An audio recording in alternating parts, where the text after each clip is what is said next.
വരാനിരിക്കുന്ന നിയമസഭാ തെരഞ്ഞെടുപ്പിൽ കൊച്ചി മണ്ഡലത്തിൽ ലത്തീൻ കത്തോലിക്ക സമുദായത്തിൽപ്പെട്ട പ്രാദേശിക സ്ഥാനാർത്ഥി തന്നെ വേണമെന്ന ആവശ്യവുമായി കൊച്ചി രൂപതയും ലാറ്റിൻ കാത്തലിക് അസോസിയേഷനും രംഗത്ത്.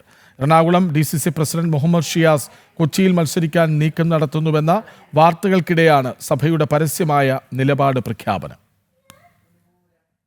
കൊച്ചി രൂപതാംഗമായ ഒരാളെ മാത്രമേ വരുന്ന നിയമസഭാ തെരഞ്ഞെടുപ്പിൽ സ്ഥാനാർത്ഥിയായി അംഗീകരിക്കൂവെന്ന് Latin Catholic Association director father Antony Kuzhivelil വ്യക്തമാക്കി.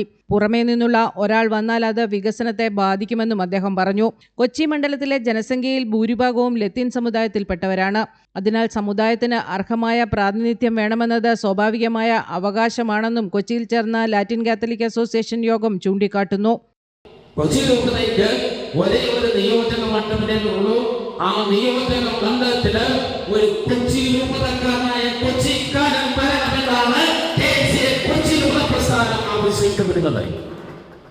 അതറിയുണ്ടാവും.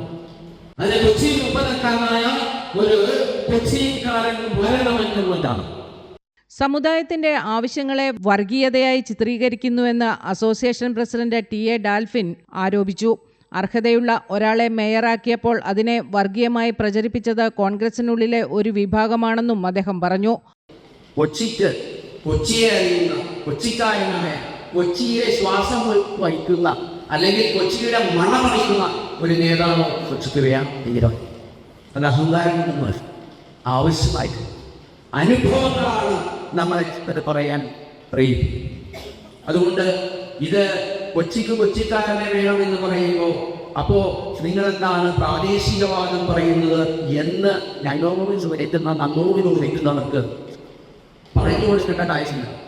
ലത്തീൻ കത്തോലിക്കർ ഉൾപ്പെടെയുള്ള ക്രിസ്ത്യൻ വിഭാഗങ്ങളുടെ പിന്നോക്കാവസ്ഥ പരിഹരിക്കുന്നതിനുള്ള JB കോശി കമ്മീഷൻ റിപ്പോർട്ട് നടപ്പിലാക്കുന്നതിലുണ്ടായ കാലതാമസം തെരഞ്ഞെടുപ്പിൽ പ്രതിഫലിക്കുമെന്ന് സഭ നേരത്തെ തന്നെ സർക്കാരിന് മുന്നറിയിപ്പ് നൽകിയിട്ടുണ്ട്.